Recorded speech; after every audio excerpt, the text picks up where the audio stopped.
Today is Holi, the Hindu festival of colors. So to celebrate, we are joined by Chef Anjum Anand, who is here with 3 delicious Holi-inspired recipes. Welcome back to the kitchen. Yeah, thanks for having me. Okay, tell me about Holi. What is it? How is it celebrated? So Holi is basically it's sort of the festival of when spring is starting. So it's sort of a harvest festival. There's a lot of religious stories, but we're not sure which is true because they're so old. But basically in India, people will go out, it'll be a holiday, and they will spend it out on the streets and they'll be throwing coloured powder at each other and water guns with coloured water. Wow. And it's sort of like a very big street festival that takes over the entire city. And what people do a lot of now is they have sort of, if they have a garden, they'll have a garden party. And they'll cook, and it's kind of street food, finger food. Are we celebrating food. the flavors of spring as well? Is that what it is? Yeah, it's just, you know, the sun is out, but it's all about the colour. All right, it's about the colour. Food. Okay, yeah, great. Exactly, okay, so exactly. what are we going to do first? And you can put me to work. Okay, so we've got a couple of raitas here. Now, raitas are great dipping things. So, you know, you can just have, if people over, you have a lovely platter like this. This is a pomegranate raita. So I've got some cumin seeds that I've roasted. Okay. So if we switch, you grind those. You don't have to grind them totally fine because it's nice to get a bit in your mouth. Okay, so this is yogurt. Okay. We're going to put in a little bit of sugar just to balance the sourness of the yogurt. Coriander. Pomegranate seeds. Yes, of course. Pomegranate yogurt. A little bit of salt and black pepper. All right. And then chili powder. Now, I remember you don't like too much chili. Yeah, I've been trying to do a little more heat in my life. I don't want to be boring. No, it's not boring. But you know what? You have such great flavors without the chili. You don't really need the chili. Okay, so I'm going to start mixing this, and then when that's ready, that's going to go in. Okay, I don't think I've done a great job, No, I think I can smell it. Oh, you can smell. So that's beautiful. okay. So all of this goes in? Maybe not all. Okay. Like a teaspoon's worth. So keep going. Like that? A little bit more. Okay. Okay, perfect. Yeah. And that is how easy it is.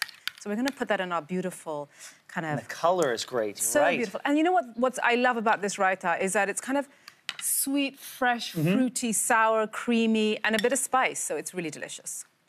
So that goes in there. All right. And then, you know, typically what we like to do with our raitas is because we don't like things to look simple. No. We do a bit of that. Okay. Beautiful. Okay, that's there we great. I want to hear. Can I try this? Please. Yeah. I'm just going to keep going. Okay. And we've got some cucumber, tomato, and red onion raita, which is really typical. And then some cucumber and mint. That's very good. And there's the heat. Fantastic.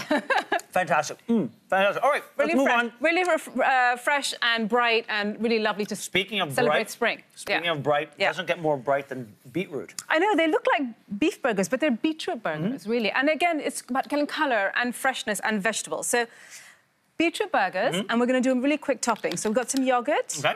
We've got a bit of creme fraiche here. And again, you know, when you have beetroot, it's nice to have something creamy and tangy with it to balance the sweetness. So we got some spring onions and coriander, and that's just radish. Now, in India, we'd have like maybe some raw chopped red onions, but the onions in India are not so sharp as here. Here, raw red onions. Radish does the trick, though. I love it. It's so bright. Great. And it's just a little goes a long way. Yeah.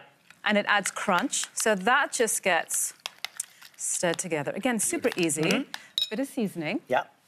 And then you have your platter. So you can put it in the middle. Sure. Or you can top them. Fantastic. It depends how finger foodie or sharing you want to be. We only have a little bit of time left, and I don't want to end without looking at this right here. So this is one of my favorites. This is yogurt kebab. Okay. So again, vegetarian, but really, it's really meaty tasting in a way of the flavors. And it's got yogurt. It's made with thick yogurt and gram flour that binds it together. Really? I've got to try this because I would never have guessed. Okay. I've got to try this. Oh, yeah, look at that. Yeah, and that's just like a basil chutney. Yeah, that's very good. Well, it's something different, but it's great to have something different but easy and accessible. Thank you so much for being here. Thanks for having me on again. All right, and all these delicious recipes are on our website, yourmorning.ca.